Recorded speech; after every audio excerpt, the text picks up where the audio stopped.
So I am going to show you how to create a ceramic sculpture using what's called a hump mold.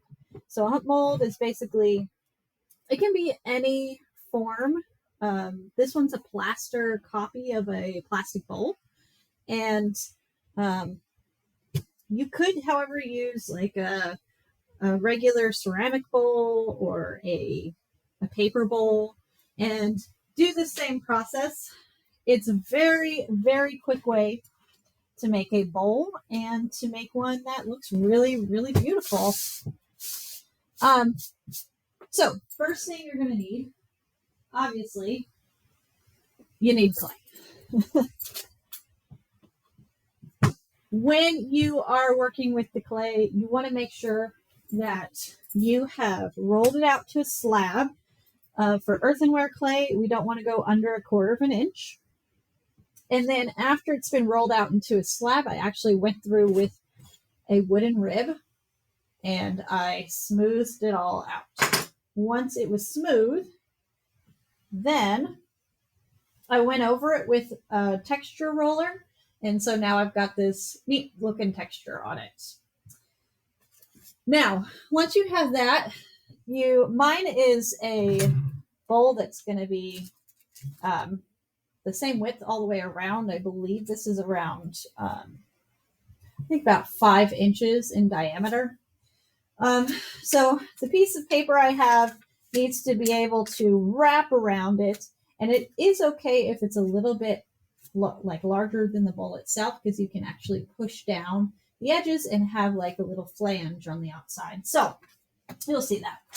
I basically took a piece of paper, folded it as if I was going to do a snowflake, and then I cut the same pattern just on the top of it. So now I have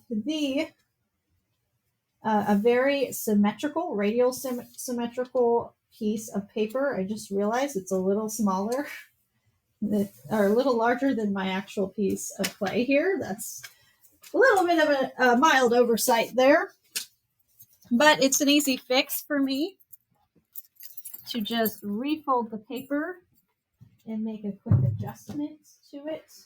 I did want it to be a little bit larger than the form, but that's a little overkill. So I'm just going to refold it and cut it again, just like you see here. Exactly how you would expect. Now I have the size I want. More so the size that will fit on here. I did want it to be a little larger, but I rolled my clay out a little too small without realizing. So once I have the right size, you want to center it on your design. And then you're going to cut it just like you did with the slab project early in the year. There we go.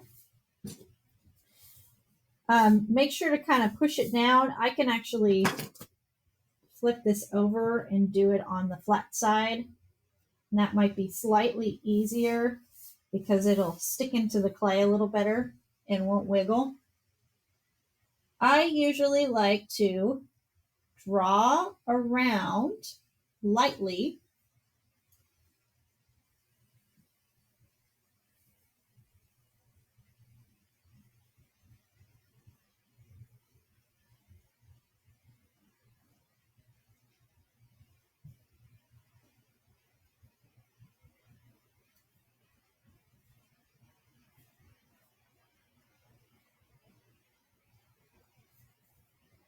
until I have the whole thing sketched out.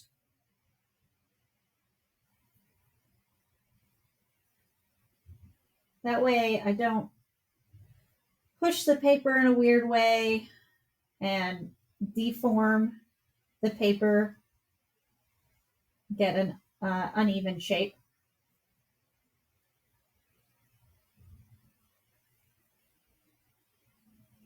You can do whatever kind of edge you want on yours, since you're going to be cutting out the paper. It doesn't have to be the same shape that I did. You could do like a normal scalloped edge. You could do something a little crazier. Just keep in mind you don't want anything too pointed, otherwise you might end up with something that's very sharp. Nobody really likes to eat out of sharp utensils. So now I can push down all the way down and draw around the outside or the line, retracing my line here. If you're in a thicker area and you just want to you don't want to deform it, you have like a really ornate outer edge, you can go down only about halfway and then go back through that area the rest of the way. And that will keep it from deforming. Probably know how to do that already since we did a slab project in this class. You're using a lot of those same skills.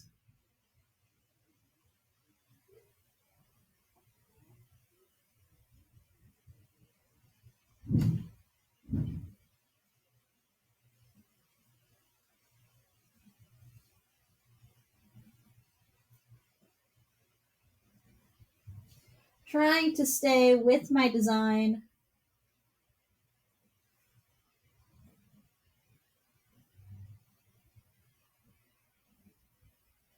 And now I can pick it up. Roll up the other clay into the extra clay into a ball so I can use it for something else. It doesn't dry out. And here we go. I have this shape with this cool design on it. So now I can take this, and you'll notice I put it on a banding wheel, and I can lay my little design over the top of it. Now, getting this centered is kind of important. So I'm actually going to move this. You have, ooh, look at that. This fits perfectly in that inner ring. You have this banding wheel that will give you the marks all the way around it so you can kind of center it. I have some longer ends and some shorter edges. So I'm going to try to line up my longer edges with the second inner ring. Then on the hump mold, starting from the top, I'm going to start to push down on the clay. You'll notice how I'm kind of working slowly. You can rotate it if you're on a banding wheel. You can rotate it while you're working. If you're noticing it's kind of off center, you can still make some very slight adjustments and just keep working on pushing it down. Now you want to work slowly. You certainly don't want to force it or you're going to get a lot of cracking. So here I'm just kind of slightly pushing in and down, trying to maintain the shape without deforming the clay too much. And also, I don't want to squish my pattern that's on here already. So I've got to be kind of careful with that. And so at this stage, you should have a fairly even pattern. It should line up pretty well with the banding wheel if you did that correctly. And your last step is going to be fixing up those edges.